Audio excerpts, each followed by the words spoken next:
All right, let's talk about consumer sentiment data a bit more as well. That's just crossing, in fact, a bit better than expected. 60.7, 60.5 was what was estimated. All right, let's dig into the record for stocks. Citi's Director of U.S. Equity Strategy, Drew Pettit, joins us now. Drew, all-time highs, scary or an opportunity?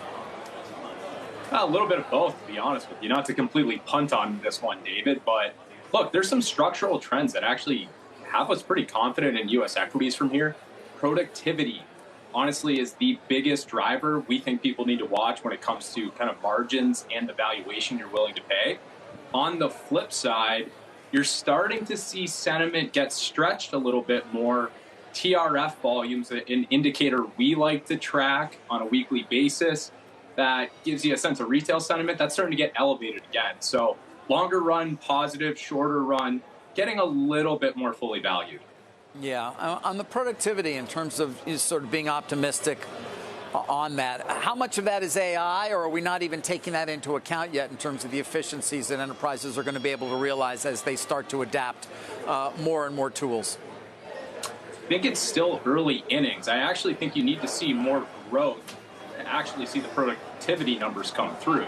When you listen to CEOs that are adopting AI, they actually talk about the next leg of growth having more operating leverage. So it's really not about cutting costs and slashing costs today. It's for the next $100 of sales, my earnings power is going to be stronger. So I still think early innings. That's why we're structurally bullish on U.S. equity fundamentals. What does positioning look like as we get these record highs? How all in are folks? Not as all in as they were at the beginning of the year. So I would say, like, just following the roller coaster, we started at euphoria at the beginning of the year. We came down to something that I would call more neutral.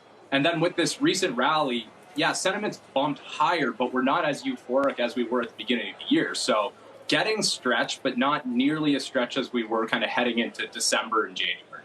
Does that tell you that could go higher on that reason? Yeah, I think so. And honestly, I think fair value, not even sentiment-driven price moves, fair value can take you to something like 6,300.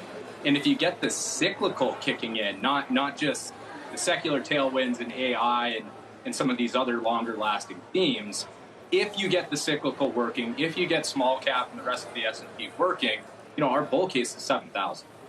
I know. I was just talking, though, about with regard to the cyclical trade, the economy showing signs of weakness, and the consumer spending number coming in as a surprise with a negative sign in front of it this morning. And if the Fed is on hold, seriously worried about inflation, then they might come in too late.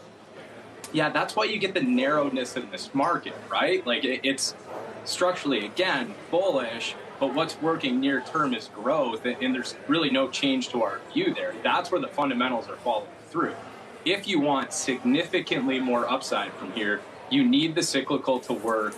You need the Fed to cut rates. You need the dollar to strengthen a little bit. You need credit spreads to stay tight. If all of that works, then you're going to probably see sustainable small cap performance. But until then, it's really a NASDAQ and mega cap trade.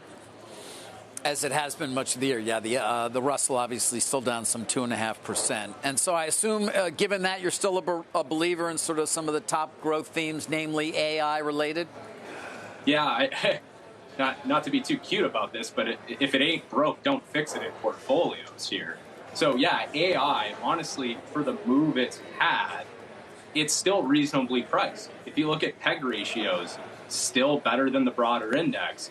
If you actually look at what we call the reverse DCF, a lot of these U.S. AI names are pricing in 20% compound growth for the next 3 years. Consensus estimates are actually north of that. So reasonably valued with structural tailwinds. Yeah, we're still buyers of growth here. All right, Drew, appreciate it. Thank you.